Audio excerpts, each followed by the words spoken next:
আমি ভাবতেও পারিনি। আমার এত প্রবলেম হওয়ার পরেও তুমি আমার সাথে দেখা করতে এসছো। তুমি এসব কি বলছো?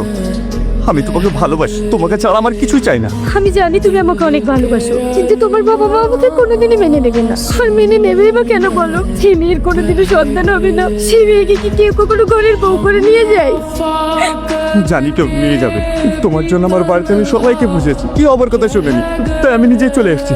চলো, আজকে আমি তোমাকে বিয়ে করবো। বিয়ে তো করবো, কিন্তু তোমার আব্বা? কোনো কিন্তু না, আবার ঠিক মেনে নেবে। চলো, আর দেরি করো না। দেখো, তোমার ছেলে যেমন ওই মেয়েকে বিয়ে করেছে, আমি কোনোদিন ওই মেয়েকে মেনে নেবো না। তুমি এক্ষুনি ওদের আসতে মানা করে দাও। আরে ছেলেটা রাস্তায় রাস্তায় ঘুরছে, আসতে বলেছে আসুক না। তার মানে তুমি বাজা মেয়েটাকে মেনে নিবা? আরে না, আব্বা, বাবু, বৌমাকে নিয়ে চলে এসছি। আমার বৌমাকে কত সুন্দর লাগছে।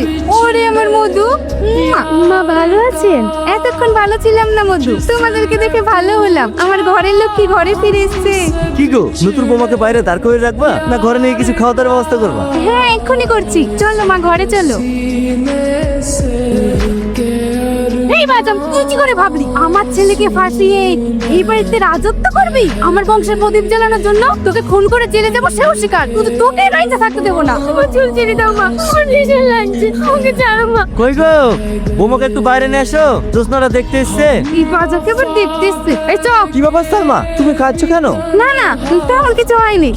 দেখ না বাবু, বৌমাকে একটু ভালোবেসে আদর করছিলাম তো, তাই মার কথা ভেবে কষ্ট পাচ্ছে। এতে কষ্ট পাওয়ার কি আছে? আমি তো তোমার মায়েরই মতো।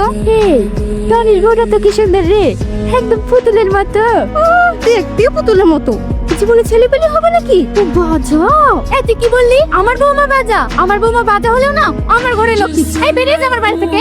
দেখো দিনি, লোকের কথা শুনে তুমি কেন কাঁদছো? আমার পরিবার তোমার সাপোর্টে আছে। মা,